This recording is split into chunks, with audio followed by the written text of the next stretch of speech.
గ్రామీణ ప్రాంత విద్యా వ్యవస్థలో ఇదివరకు చాలా తేడా ఉండేది. ఇప్పుడు మనకి రాజధాని ప్రాంతంలో ఉందనుకోండి, ఇదివరకు ఆడపిల్లలందరూ గూడా సాయంత్రం పూట్లన పొద్దున పూట్ల పూలు కోసి స్కూలుకెళ్తారు. సాయంత్రం వచ్చి మాలగట్టి తీసుకెళ్ళి అమ్మేవాళ్ళు. అటు వడ్లపూడి, రేవేంద్రపాడు ఆ రూట్‌లో ఆ వంతెన మీద 24 గంటలు ఆ పూలమాలలు అమ్మేటటువంటి వాళ్ళు కనబడే స్కూల్ యూనిఫార్ముల్లో కనబడేవాళ్ళు.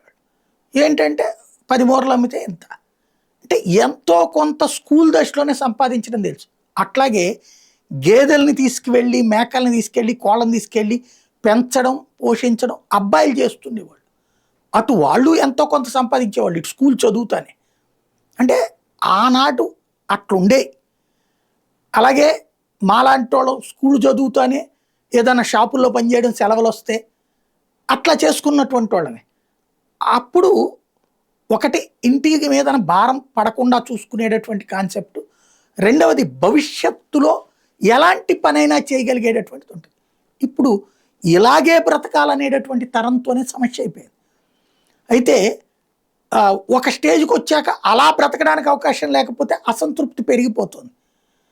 ఉద్యోగాలు ఇవాళ లేవా? కుప్పలు తెప్పలు ఉద్యోగాలు. ప్రతి షాప్ ముందు బోర్డు పెట్టుంటోంది. ప్రతి షాపింగ్ మాల్ ముందు బోర్డు పెట్టుంటోంది. ప్రతి పెట్రోల్ బంక్ ముందు బోర్డు పెట్టుంటోంది. మాకు మనుషులు కావాలరా మొర్రో అని. ఎవడు పోవట్ల. ఏంటంటే షాపులో గుమస్తా అంటే చులకన, షాపింగ్ మాల్‌లో గుమస్తా అంటే చులకన. ఎవడు చులకన? నువ్వే ఇంకొకళ్ళని చులకన చూస్తున్నావు. ఎందుకు చులకన చూడాలి? వాళ్ళు మనలాంటి మనుషులే. వాళ్ళేమి కేతా ఏం కాదు, తప్పుడు పని ఏం చేయట్లేదు, కష్టపడి పని చేస్తున్నారు.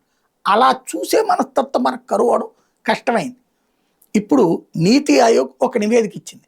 5వ తరగతి నుంచినే నైపుణ్య శిక్షణ అంటే ఏదో ఈ స్కిల్ డెవలప్మెంట్ వాటితోనే కాకుండా ఏదన్నా స్వయం ఉపాధి పొందేటటువంటి ఇష్యూస్ దగ్గర నుంచి వాటిట్లో అంటే ఈవెన్ ఆ తర్వాత క్లాసులను బట్టి వాళ్ళ టాలెంట్ని బట్టి ఏ విషయాల్లో ట్రైన్ అవ్వాలి అన్నటువంటి దానికి స్కూల్ దశ నుంచినే చేసుకురావాలని నీతి ఆయోగ్ నివేదిక ఇచ్చింది.